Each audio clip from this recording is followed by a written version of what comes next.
बिस्मिल्लाहिर्रहमानिर्रहीम। अस्सलाम वालेकुम। मैं हूं सदीक जान और मेरे साथ मौजूद है ईसा नकवी साहब। ईसा नकवी साहब, इससे पहले भी हम एक वीडियो में पाकिस्तान और भारत के दरमियान जो कशीदगी है उस पर बात कर चुके हैं। मैं भारतीय मीडिया को क्योंकि फॉलो कर रहा हूं और भारतीय मीडिया बहुत ज़्यादा बात कर रहा है चाइना, कि चाइना पाकिस्तान का साथ देगा, चाइना ये कर देगा, चाइना वो कर देगा।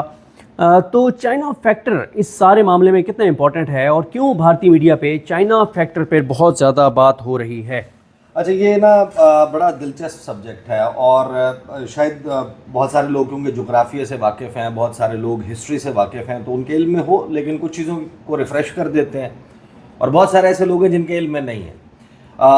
तो मेरा ख्याल है कि ये जो सवाल है ना, ये सवाल सबसे अहम है इंडियंस के लिए भी, पाकिस्तानियों के लिए भी, चाइना के लोगों के लिए भी, अमेरिका के लिए भी, रूस के लिए भी, पूरी दुनिया के लिए इस वक्त सबसे अहम सवाल ये है कि अगर पाकिस्तान और इंडिया के दरमियान एक लिमिटेड, फुल स्केल या कन्वेंशनल या दूसरी डोमेन की जंग शुरू होती है तो वो कौन सा नुक्ता होगा, वो कौन सा पॉइंट होगा जब चीन भी चाहते हुए या ना चाहते हुए इस जंग का हिस्सा बन जाएगा।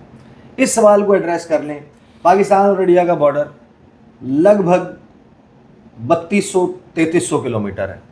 सरक्रीक से शुरू होता है, वहाँ पर दूसरी जानिब गुजरात है, इस तरफ सिंध है। सरक्रीक ख़त्म होता है पाकिस्तान और इंडिया के दरमियान, सरक्रीक डिस्प्यूटेड बॉर्डर है। उसके बाद आता है सिंध। सिंध के इस तरफ राजस्थान है, पहले गुजरात है, गुजरात से ऊपर राजस्थान है, राजस्थान से ऊपर पंजाब है, फिर हमारे पास सिंध चल रहा है। इंटरनेशनल बॉर्डर आता है सियालकोट से, हमारे लिए सियालकोट से थोड़ा पहले तक, जिसको हम वर्किंग बाउंड्री कहते हैं, इंडिया उसको इंटरनेशनल बॉर्डर कहता है।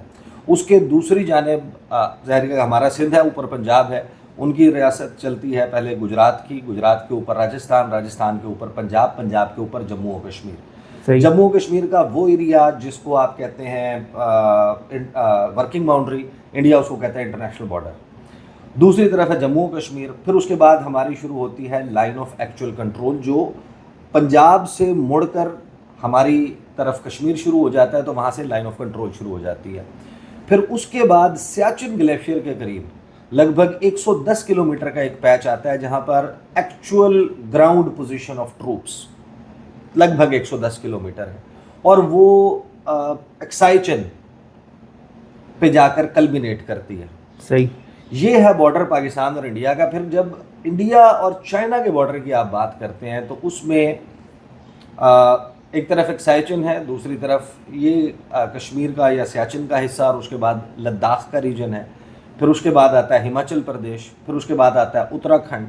उसके बाद क्योंकि नेपाल शुरू हो जाता है, जो एक बफर है या एक मुल्क है दरमियान में चीन और इंडिया के, तो फिर उस नेपाल का एरिया ख़त्म होने के बाद है एक भारत में area which is called Sikkim. सही। सिक्किम के बाद है भूटान, भूटान के बाद है अरुणाचल प्रदेश। पाकिस्तान का लगभग लूजली मैंने आपको बता दिया कि 3300 किलोमीटर, और चाइना और इंडिया के दरमियान जो लाइन ऑफ एक्चुअल कंट्रोल है वो 4057 किलोमीटर है लगभग। बिल्कुल सही। अब पाकिस्तान और इंडिया की राइवलरी सब जानते हैं, पाकिस्तान और इंडिया का माजी, पाकिस्तान और इंडिया के दरमियान ये तकसीम हुई कैसे थी, जिसको रेड क्लिफ लाइन कहते हैं, उसको अब इंटरनेशनल बॉर्डर कंसिडर करते हैं। दो कौमी नज़रिया क्या था, तकसीम हिंद के वक्त क्या हुआ, तकसीम हिंद के दौरान किस किस्म के बलवे हुए, उससे पहले क्या लड़ाइयाँ होती थी, फसादात कैसे होते थे, बाद में कैसे हुए, उसके बाद 1948 में क्या कॉन्फ्लिक्ट हुई, 65 में क्या जंग हुई, फिर 71 में क्या जंग हुई, फिर ब्रास टैक्स की एक्सरसाइजेज, फिर एटमी कुव्वत बनना, फिर हमारा एटमी कुव्वत बनना, फिर कारगिल, फिर उसके बाद मुख्तलिफ वाक़यात। एक पूरी लॉन्ग हिस्ट्री है, लोगों को अजबर है, बहुत सारे लोगों के जहनों में मौजूद है, सबको मालूम है कि हमारी और इंडिया के दरमियान मखासमत और लड़ाइयाँ क्या हैं। बिल्कुल। फिर उसके बाद सवाल आता है कि भाई चीन का क्या मसला है और चीन को कब और क्यों ये लगेगा कि हमें भी इसका हिस्सा बनना है।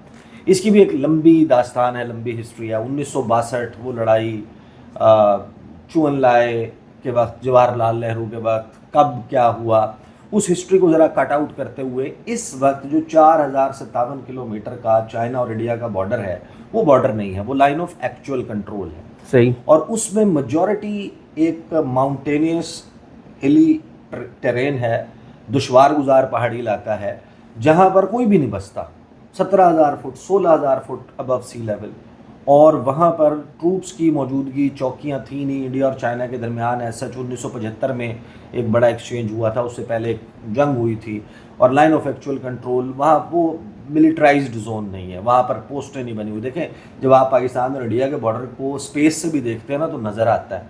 उसकी वजह ये है कि तकरीबन ये जो एरिया बनता है 2200 कुछ 2600 कुछ किलोमीटर का, उस पे 50,000 पोल्स पे 1.5 लाख बल्ब लगा हुआ है।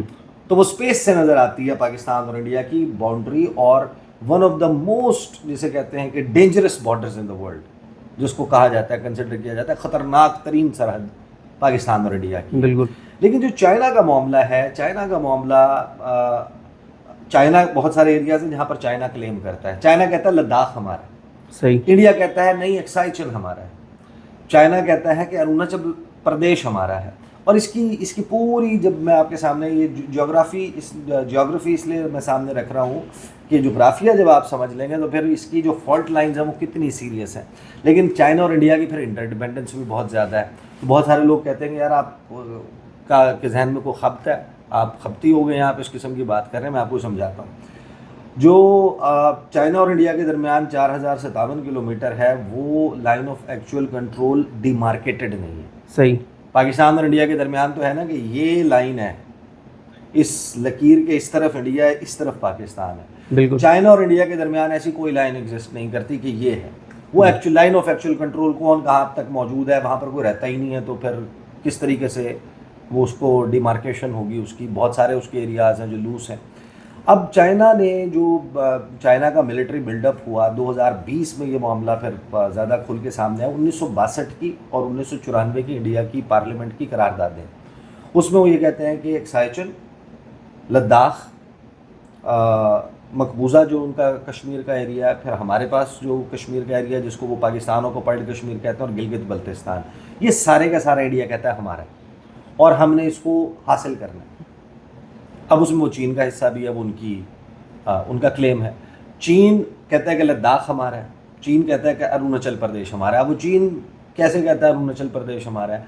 चाइना कहता है कि भाई वहाँ के लोगों की आप शक्लें देखें, उनके फीचर्स देखें, दे आर तिब्बतन्स, वो साउथ तिब्बत है, और उसकी वो फिर हिस्ट्री बड़ी डेट बैक करती है, और कुछ लड़ाइयाँ हुई हैं। उस लड़ाइयों पे आने से पहले देखें, तवांग सेक्टर है जो इंडिया में अरुणाचल प्रदेश और साउथ तिब्बत के दरमियान तवांग सेक्टर है, भूटान के बिल्कुल पास है। और वहाँ पर वन ऑफ द बिगेस्ट, यानी कि सेकंड बिगेस्ट बुद्धिस्ट मॉनेस्ट्री है, जो बुद्धिज़्म का प्रचार जहाँ पर होता है, जो उनके लिए एक बड़ी सेक्रेड प्लेस है, उनकी वर्शिप की प्लेस है। तो बुद्धिस्ट मॉनेस्ट्री के बनने की दास्तान ये है कि जो 5वां दलाई लामा था, उसने जिम्मेदारी लगाई अपने लामास की कि देखें, ढूंढें जगह कि जहाँ पर हमने मॉनेस्ट्री बनानी है। तो उसका जो एक लामा था, ही वाज ट्रैवलिंग माउंटेन्स में, और वो थक गया, उसको कोई मुनासिब जगह नहीं मिली, बड़ी उसने अरसा गुजार दिया, उसे कोई ऐसी जगह नहीं मिली। वो एक गार में सो गया, उसका घोड़ा बाहर बंधा हुआ था, और वो दुआ करके सोया कि मुझे कोई जगह मिल जाए जहाँ पर हम मॉनेस्ट्री बनाएं। और जिस वो उठा तो उसका घोड़ा गायब था। वो अपने घोड़े की तलाश में निकला, तो सामने फिर एक चरागाह थी, वहाँ पर वो घोड़ा घास चर रहा था, और वो एक बड़ी आइडियल प्लेस थी। अब आप एंशिएंट स्क्रिप्चर्स को पढ़ते हैं तो आपको पता चलता है कि वो जो भूटान और इस जगह के एरिया में एक किंग काला वांगपो था, उसका पैलेस हुआ करता था वहाँ पर मॉनेस्ट्री बनी हुई है। 2022 दिसंबर में चीनी फौजियों ने घुस कर वहाँ पर इंडियन फौजियों का फेंटा लगाया था। बिल्कुल। बहुत सारे इंडियन फौजी जख्मी हो गए थे। ये शूटिंग इंसिडेंट नहीं था, उनको थप्पड़ों से, मुक्कों से, लातों से, डंडों से मारा था, और ये लड़ाई हुई थी। अब ये लड़ाई नॉर्मल लड़ाई नहीं है चाइना और इंडिया के दरमियान।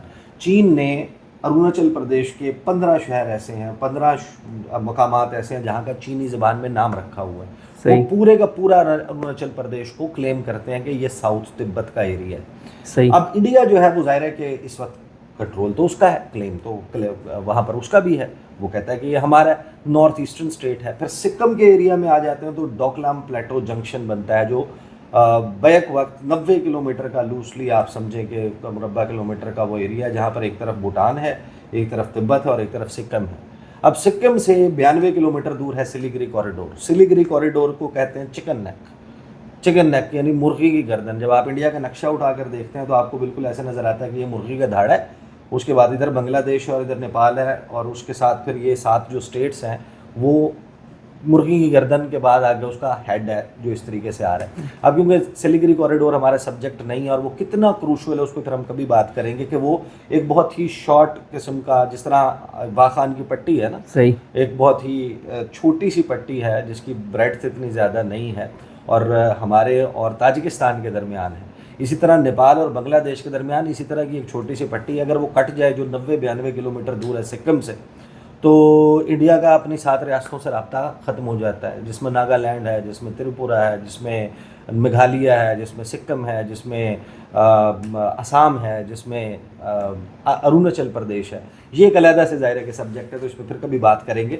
चाइना और इंडिया के दरमियान इस बॉर्डर के ऊपर लड़ाई मौजूद है। माजी में 62 में हुई, 75 में हुई, 2020 में ये मामला सबसे ज़्यादा हाईलाइट हुआ जब 6 मई को इंडियन सोल्जर्स ने पेंगोंग सो गलवान वादी में पेट्रोलिंग शुरू की और वहाँ पर अपनी पोस्टें और खैमे लगाना शुरू की। और ये फैसला किसका था कि करना चाहिए? ये one and only Ajit Doval के और नरेंद्र मोदी के जहन में था। उसकी वजह ये है कि उस एरिया से जब आप देखते हैं, उसके ऊपर है कैलाश मानसरोवर। कैलाश मानसरोवर वो पहाड़ है, वो माउंट है जिसको कहा जाता है कि ये शिवा की अबोर्ड था, जो उनका गॉड है। सही।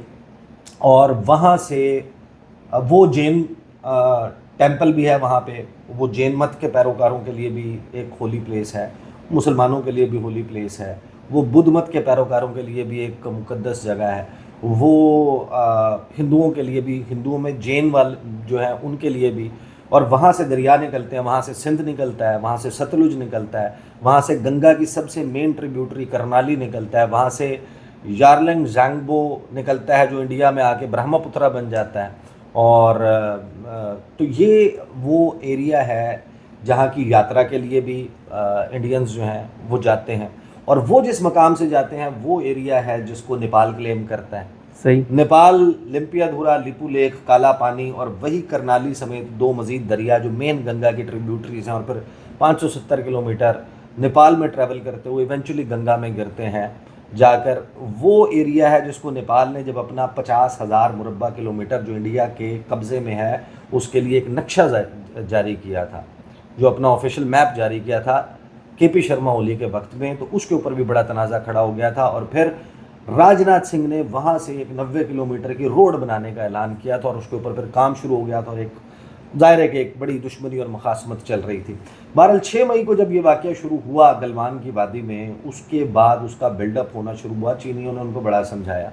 वही लाइन ऑफ एक्चुअल कंट्रोल देखें, चाइना और इंडिया की उस वक्त तिजारत जो है वो $75 अरब से ऊपर थी। सही। 2 तरफा तिजारत, इतना बड़ा ट्रेडिंग पार्टनर, और उसमें भी चाइना बहुत कम दुनिया के ममालिक हैं जहाँ पर उसकी ट्रेड जो है उसका एक इम्बैलेंस इस तरह का मौजूद है जैसा उनका इंडिया के साथ। और एक्सपोर्ट्स और इंपोर्ट्स में फ़र्क क्या है उनका? और उसका जो पीक है ना, जो पीक जब गया था, आप अंदाज़ा लगाएं, ऐसी भी खबरें हमने देखी जब आई कि जब ये लड़ाई बहुत ज़्यादा बढ़ गई थी, मारा मारी हो गई थी, खूनम खून हो गए थे फौजी, लाशें गिर गई थी, उस वक्त चीन इंडिया को बायकॉट चाइना की शर्टें भी बेच रहा था। तो ये जो सारा माइंडसेट था जब इसका फर्क कितने इंपोर्ट और एक्सपोर्ट? इंपोर्ट और एक्सपोर्ट का एग्जैक्ट मैं आपको फिगर, क्योंकि वो फ्लक्चुएट अंदाजा मैं आपको बता रहा हूँ, 20 अरब फिर $120 अरब डॉलर को ये क्रॉस कर गया इवेंचुअली इस लड़ाई के बाद, 1.5-2 साल के बाद, जब उन्होंने टिकटॉक बैन कर दिया, जब उन्होंने चाइना की प्रोडक्ट्स के बाइकआउट का ऐलान कर दिया, उस दौरान ट्रेड बढ़ी। और उस दौरान चाइना ने राइस इंपोर्ट करना शुरू किया इंडिया से, गालिबन 50 लाख टन, 50 लाख या 5 लाख टन, नहीं sorry 5 million ton, which means 50 lakh ton, 50 lakh ton rice का ऑर्डर प्लेस किया था, क्योंकि वो लाओस से ख़रीदता था, कंबोडिया से, मलेशिया से, बांग्लादेश से कुछ ख़रीदता भी था, और फिर बांग्लादेश की अपनी रिक्वायरमेंट भी बहुत ज़्यादा है। इंडिया को हैवी ऑर्डर प्लेस किए थे उन्होंने और वो अपनी बायलैटरल ट्रेड और ऊपर ले गए थे। तो वहाँ पर जिस वक्त ये सारी स्कर्मशेस शुरू हुई ना, तो सदीक वहाँ पर ना फिर 15 और 16 जून की जो दरमियानी रात थी, इंडिया को समाया जहन में कि हम बहुत जो है ना वो तेज़ होंगे। अच्छा, इंडिया क्यों कर रहा था ये? इंडिया को बैकिंग थी अमेरिका की और है अमेरिका की। इस पूरे रीजन में एक लिखी पढ़ी बात, हेनरी किसिंजर की किताबें पढ़ें आप, आर्टिकल्स पढ़ें, वेस्ट में रिसर्च आर्टिकल्स पढ़ें, बड़े बड़े आप एक्सपर्ट्स को सुने, वो ये कहते हैं कि ये सदी एशिया की सदी है और इसमें पावर सेंटर अमेरिका से, जो कि बड़ी दिहाइयों तक बिला शिरकत गैर इस पूरी दुनिया में एज सोल सुपर पावर हुक्मरानी करता रहा सोवियत यूनियन के टूटने के बाद से। अब ये दोबारा से एक यूनिपोलर वर्ल्ड जो बन गई थी अमेरिका की इजारादारी के साथ कि यक कुतबी दुनिया, एक ही मुल्क है वो सुपर पावर है, फिर अब ये मल्टीपोलर वर्ल्ड बन रही है और इसमें बहुत सारे जो हैं वो पावर सेंटर्स क्रिएट हो गए हैं। लेकिन जो सबसे बड़ा पावर सेंटर बन रहा है वो एशिया में है, सदी एशिया की है और उसमें चीन जो है वो लीड करेगा इस पोल को और सुपर पावर का स्टेटस जो है वो अमेरिका से छिन जाएगा। अब जाहिर है कि अपना स्टेटस कौन गंवाना चाहता है, तो उन्होंने इंडिया की बैकिंग शुरू की है। इस खित्ते में आबादी के एतबार से 1.5 अरब आबादी टक्कर की है। रकबे के लिहाज से चाइना से कम से कम 3 गुना छोटा है, लेकिन 32-33 लाख मुरब्बा किलोमीटर है, आबादी बहुत ज़्यादा है, रिसोर्सेज भी हैं, बहुत बड़ी जो है वो इकॉनमी भी है इंडिया। तो उन्होंने इंडिया के साथ LEMOA, BECA, COMCASA, basic exchange and cooperation agreement, satellite real time imagery फराहम करना, उनको डिफेंस इक्विपमेंट फराहम करना, उन पर काटसा की पाबंदियां ना लगाना, उनको कंट्रीज़ ऑफ पर्टिकुलर कंसर्न के लिस्ट में ना डालना, उनको सिविल न्यूक्लियर टेक्नोलॉजी देना। भाई मराद की बारिश कर दी ना इंडिया के ऊपर। क्यों जी? कि ये हमारा वो पिट्ठू है जो इस रीजन में एंटी चाइना गेम्स, हमारी इंडो पैसिफिक स्ट्रेटजी, यहाँ पर चाइना को कंटेन करने के लिए, कर्टेल करने के लिए जो हमारा काम करेगा वो इंडिया करेगा। और इंडिया ने बेसिकली ल्योर किया चाइना को, लेकिन फेंटा पड़ गया। फिर चीन ने वहाँ पर जो 15 और 16 की दरमियानी रात हुआ, 2020 में कर्नल संतोष बाबू, मेरा ख्याल है 14 बिहार रेजिमेंट का कर्नल, और साथ में उसके को 20 फौजी, उनको मारा और गोलियों से नहीं मारा, तशद्दुद करके मारा। 4 चीनी सोल्जर्स मारे गए उसमें। और फिर उसके बाद एक स्टैंड ऑफ शुरू हुआ। चाइना ने फिर जो फिंगर्स हैं वहाँ पर, जो एरिया है जो फुट ऑफ द माउंटेन है गलवान वादी में, वादी गलवान में, फिर पैंगोंग सो जो लेक है, बहुत बड़ा वाटर रिजर्वायर है, वहाँ पर उन्होंने फिर इंडियन टेरिटरी जो क्लेम इंडिया करता था, तो उसके ऊपर आके बैठ गए। सैकड़ों मुरब्बा किलोमीटर के ऊपर उन्होंने कब्जा कर लिया। और फिर ये सवाल उठने लगा कि हाँ जी, किधर है वो 56 इंच की छाती वाला मोदी, किधर है वो अजीत डोभाल, किधर है वो फेफड़ों का जोर लगा के नारे मारने वाला राजनाथ सिंह। और दरमियान में फिर जब ये डिप्लॉयमेंट हुई, एक मौका ऐसा भी आया कि जंग छिड़ने के इम्कानात इतने पैदा हो गए थे और न्यूक्लियर वॉर छिड़ने के इम्कानात इतने पैदा हो गए थे, मिसाइल्स मूव करने के। और फिर उस वक्त इंडिया को पता चला उनका डायलेमा एक बहुत बड़ा, कि उनका जो ब्रह्मोस मिसाइल है, वो जो उन्होंने बनाया, जिसके ऊपर वो सबसे ज़्यादा प्राइड लेते हैं, वो चाइना के साथ सरहद पे पहुंचाएंगे कैसे? उसके लिए आपको 80 फुट का कर्व लेने वाला जो है वो रोड चाहिए, कि कम से कम जिसकी हर जगह पर 80 फीट गाड़ी की जो लेंथ है उसको फैसिलिटेट करने का, तो ऐसा तो रोड ही नहीं मौजूद था।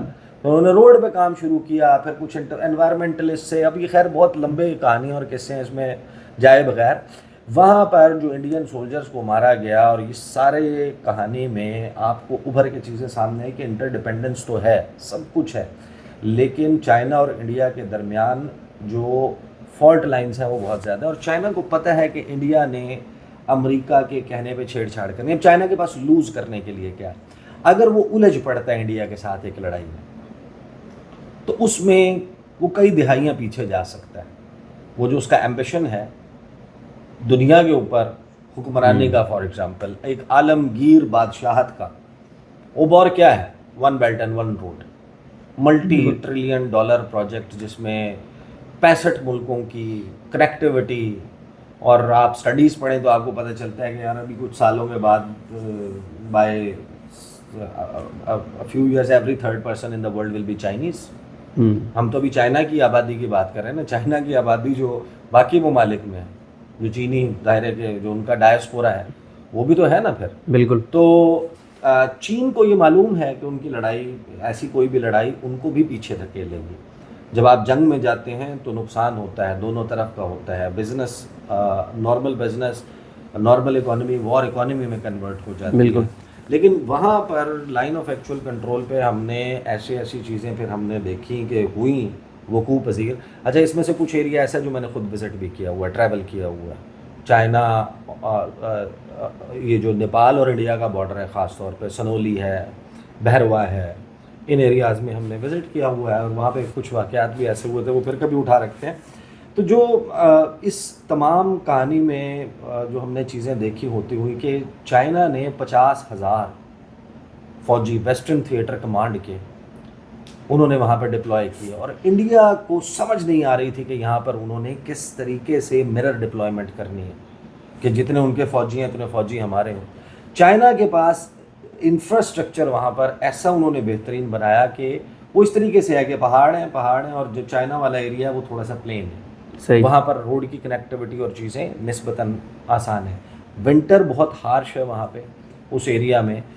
यहाँ पर इनके पास, इंडिया के पास रोड इंफ्रास्ट्रक्चर नहीं है लाइन ऑफ एक्चुअल कंट्रोल तक का। वहाँ पर सप्लाई लाइन को मेंटेन रखना, वहाँ पर हाई एल्टीट्यूड के ऊपर फ़ौजी का जो डेली एट्रिशन रेट है वो 20% था कि 100 फ़ौजी आपने लगाया, 20 बीमारों के नीचे आ गए हैं। किसी को फेफड़े की बीमारी हो गई है, किसी को स्किन डिजीज़ हो गई है, किसी को कोई मसला हो, क्योंकि मौसम बहुत शदीद है, मौसम बहुत हार्श है।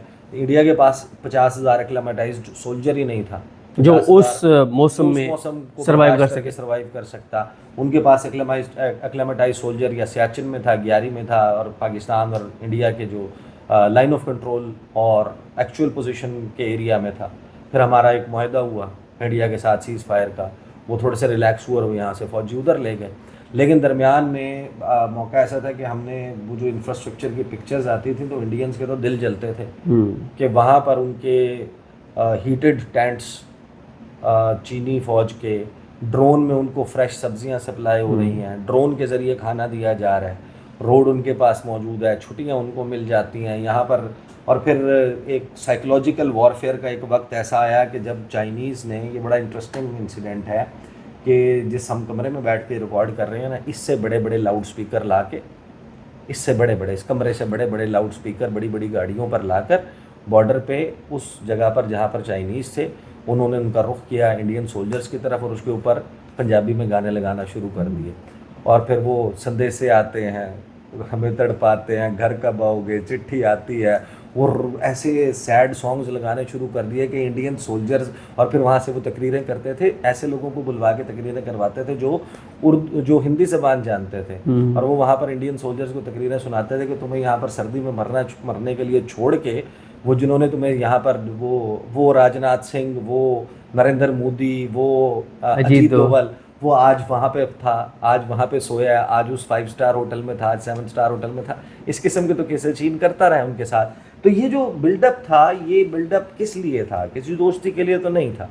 इवेंचुअली इसने भी कभी ना कभी तो होना है। और आप जब शी जिनपिंग को पढ़ते हैं, शी जिनपिंग को समझते हैं कि वो बंदा जिसने अपना बचपन गार में पत्ते खाकर गुजारा है, वो शी जिनपिंग, जिसके बाप को करप्शन और उस वाले इल्ज़ामात ने कम्युनिस्ट पार्टी ऑफ चाइना, और वो जेल में डाल दिया गया, और वो पत्ते खा के बड़ा हुआ, वो इतना कमज़ोर सा मुनहनी सा बंदा, वो कैसे रैंक्स से ऊपर आया, और उसका राइज़ जब आप पढ़ते हैं तो आपको पता चलता है कि जो शी जिनपिंग है उसका जो वन चाइना ड्रीम है कि ये जो छोटे छोटे चाइना, कि भाई वो हांगकांग और फिर Taiwan, straight of Taiwan, Tibet में अरुणाचल प्रदेश, एक्साइचिन, फिर उसके उस तरफ लद्दाख का एरिया, ये सारा एक यूनिफाइड वन चाइना पॉलिसी और वन चाइना ड्रीम जो है 2035 तक, तो अगर वो जिंदा रहता है तो वो सदर है चाइना का, और इस दौरान उसने इसको करना है।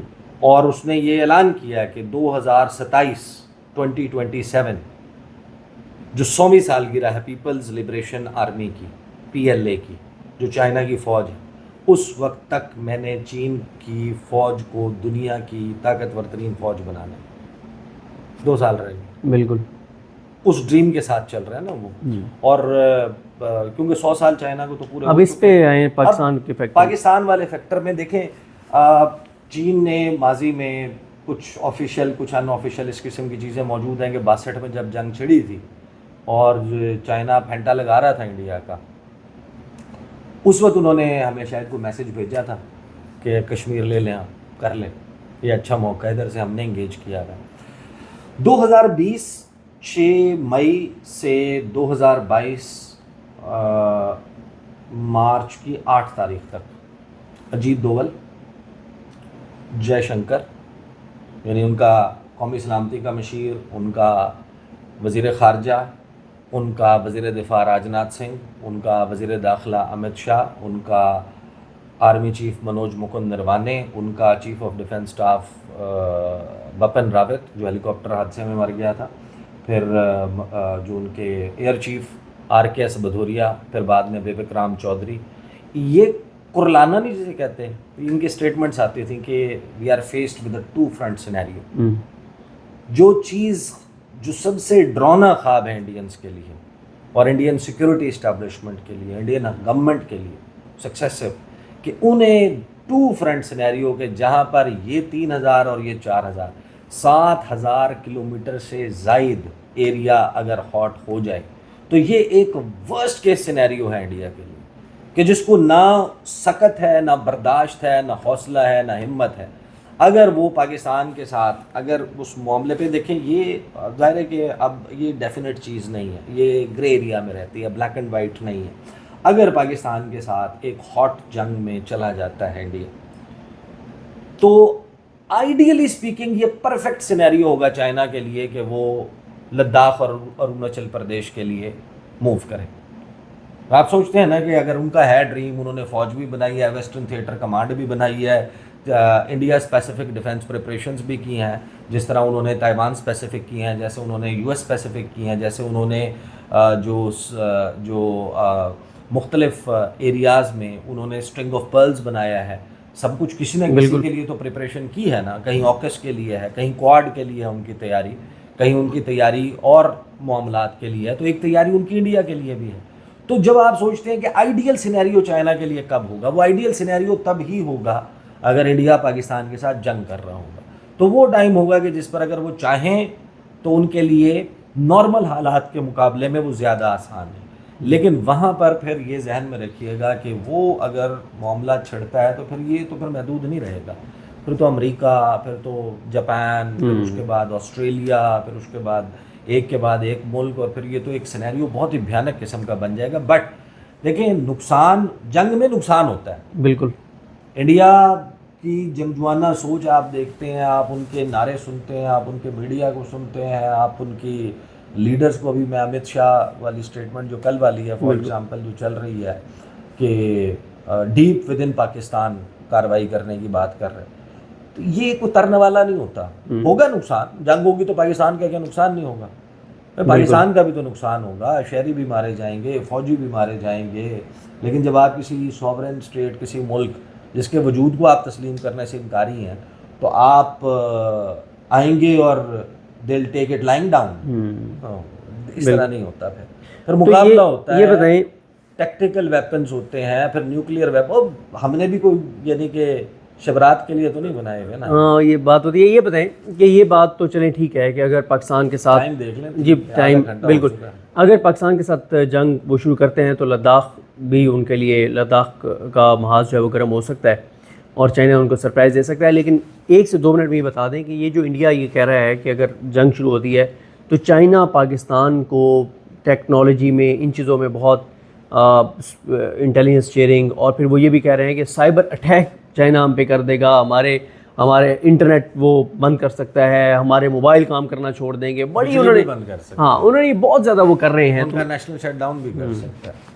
जो इलेक्ट्रॉनिक वॉरफेयर है वो, उसमें भी चीन कहाँ पर है, साइकोलॉजिकल वॉरफेयर में कहाँ पर है, एक तो जाहिर है कि ओवरऑल आपको पता है इकोनॉमीज़ की भी लड़ाई होती है बहुत सारे मामलात में। China is a bigger power, but हमें यानी कि ये नहीं सोचना चाहिए कि चीन ही हमारा कोई सेवियर है, मददगार है, और उसकी वजह से हमारी अपनी तैयारी है। हम तो खुद एक पोटेंट न्यूक्लियर पावर है पाकिस्तान। तो इंडिया के हवाले से देखें, ये जो चाइना, इंडिया, पाकिस्तान, ये फ्लैश पॉइंट है, और ये फ्लैश पॉइंट और उसमें कश्मीर का डिस्प्यूट इंडिया ने कोशिश करके देख ली ना, $1 की इन्वेस्टमेंट भी मंगवाने की तैयारी करके देख ली, 370 ख़त्म करके देख लिया। पहलगाम इंसिडेंट और उसके आफ्टर मैथ में जो कुछ हुआ, ये पूरी दुनिया को एक वार्निंग है, ये पूरी दुनिया के लिए एक अलार्म है कि ये एक मसला है जिसका हल जो है वो ज़रूरी है। तो जब जंगें होती हैं फिर नुकसान होते हैं, फिर नुकसान एक तरफ नहीं होते, फिर वो हर तरफ होते हैं। जो 1.5 करोड़ आबादी का मुल्क है, सॉरी 1.5 अरब आबादी का मुल्क है इंडिया, जिसकी इकॉनमी को $600-700 अरब का जो उनका सिर्फ फॉरेन रिजर्व्स हैं, उनकी फ़ौजियों की तादाद, उनके टैंकों की तादाद, वो तादाद तो ज़्यादा होगी लेकिन तादाद थोड़ी मैटर करती है, सिर्फ मशीन भी मैटर करती है। मशीन के पीछे जो द मैन बिहाइंड मशीन वो भी मैटर करता है। गन उठाई भी किसने, ये भी तो तलवार तो होती है, तलवार चलाने वाला कौन है? सही बात है। तो ये जहन में रखें कि वो लड़ाई, फिर लड़ाई में बहुत सारी चीज़ें। इंडियन अच्छी रेजिमेंट है जो गोरखा रेजिमेंट है, जो नेपाल से ये हायर करते हैं, जो इनकी फायर एंड फ्यूरी 14 कोर है, वो भी थोड़ी सी क्या कहते हैं है। बाकी इंडियन सोल्जर्स उनके बारे में जिस किस्म की चीज़ें, वो दाल वाला एक बड़ा मशहूर है, वो आ जाता है। तो ऐसी बहुत सी चीज़ें हैं। अलबत्ता चाइना इंडिया के लिए बहुत बड़ा थ्रेट है, और आइडियल टाइम अगर आपको कोई समझ आता है तो वही आइडियल टाइम है कि आप आएँ, इंडिया आए, अपनी मगरबी सरहद पे पाकिस्तान के साथ लड़ाई शुरू करें, इसका दायरा फैलेगा। वो अगर चाइना ने करना है तो उसके लिए आइडियल टाइम वही है कि उसी वक्त करें। बिल्कुल ठीक है। और इस पे इस तरह की सब बात भी हो रही है, जिस तरह से मैंने अर्ज़ किया कि इंडियन मीडिया के ऊपर बहुत ज़्यादा बात हो रही है, China factor, China factor, China factor. और आपने बड़े अच्छे तरीके से बताया कि अगर पाकिस्तान के साथ महाज गर्म होता है तो एक सरप्राइज़ मिल सकता है लद्दाख के महाज के ऊपर इंडिया को। तो बहरहाल जी, देखते हैं अब सूरत हाल किस तरफ जाती है। इस तरह की साहब ने इस वीडियो में ड्यूरेशन तवील हो गया, लेकिन ज़ाहिर है जिस तरह से तारीख बयान की, पहली मरतबा बहुत सी चीज़ें सुनने को मिली। हमें अपनी दुआ में याद रखें। लगनी मोहम्मद साहब का हामी नासरो। अल्लाह हाफ़िज़।